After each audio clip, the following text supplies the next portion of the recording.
Hey, my name's David, and the random thing that we're going to be learning today is how to make a wire loop. A wire loop is incredibly important for almost all wire jewelry, so something we should all know how to do. So let's get started. Alright, to get started we're going to need a piece of copper wire. Any wire will do, but for practice I recommend copper. I also recommend you practice making a loop a dozen or so times so that you know how to do it and you're using copper wire instead of, say, silver or gold for practice. You're also going to need one pair of normal needle nose pliers, one pair of rounded nose pliers, and one pair of cutters. Alright, so to start off we're going to take our wire and we're going to grab it in the needle nose pliers and create, just by pushing down, a 90-degree bend. Alright? So just a 90-degree bend in the wire.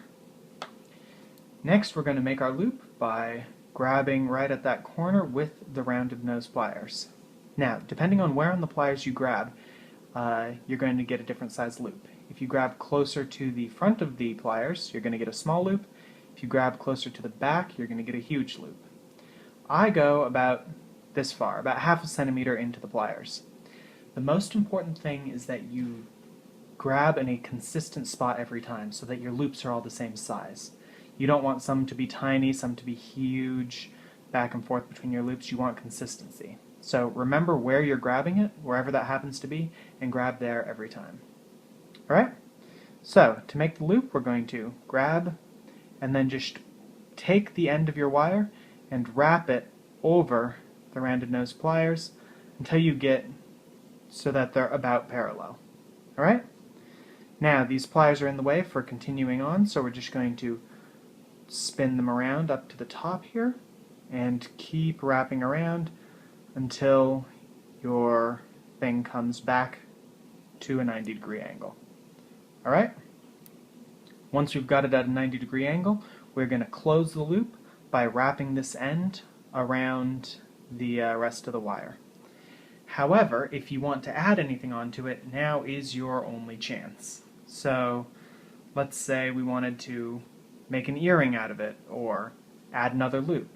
You would just take your other loop, slide it on up, slide it on in, and now you have a loop on a loop. However, it's really hard to show you the rest of it with something on the loop, so for the first time I'm just going to leave that off, and we're going to go with this. Alright? To complete the loop, you're going to want to put your rounded nose pliers back in the hole, and then you can use your fingers, but your fingers aren't nearly as good as a good set of needle nose pliers, and we're just going to wrap this around here 3 times.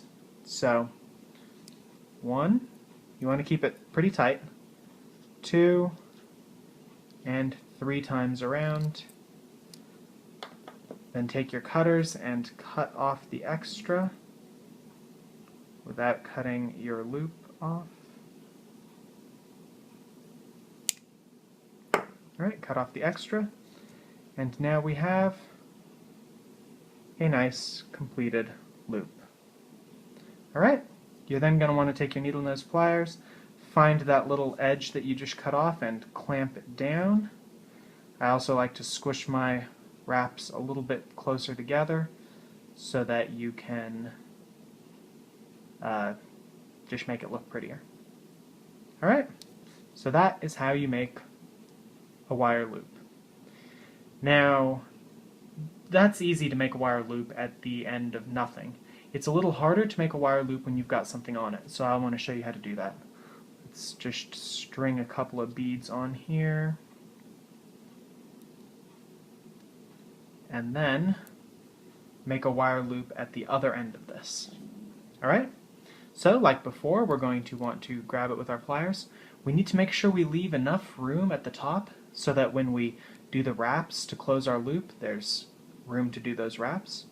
So, about a pliers width is enough for that. Make our 90-degree angle, bend, then we've got that.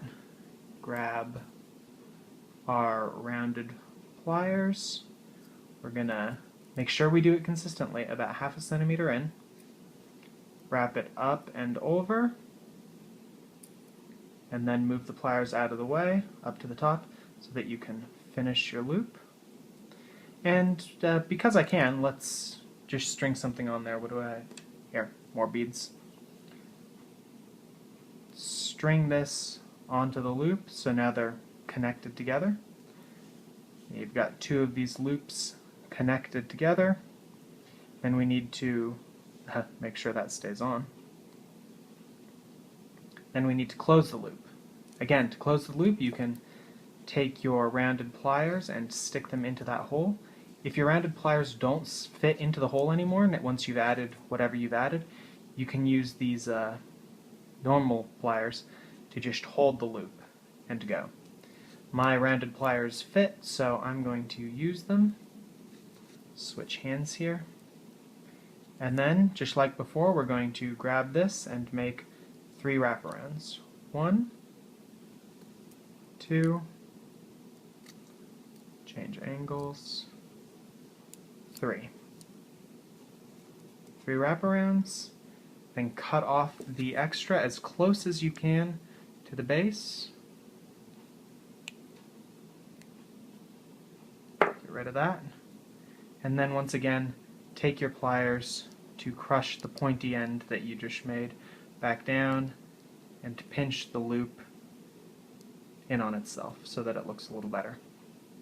Right, and now we have 2 loops connected, a couple of beads, everything all nice and shiny. Not terribly difficult. Alright, thank you for watching. I hope that's been helpful and now you have a better idea of how to make a wire loop. Please subscribe to my channel. I post a random new video every week, from how to make a wire loop, to how to make a certain kind of bracelet, to how to change a tire.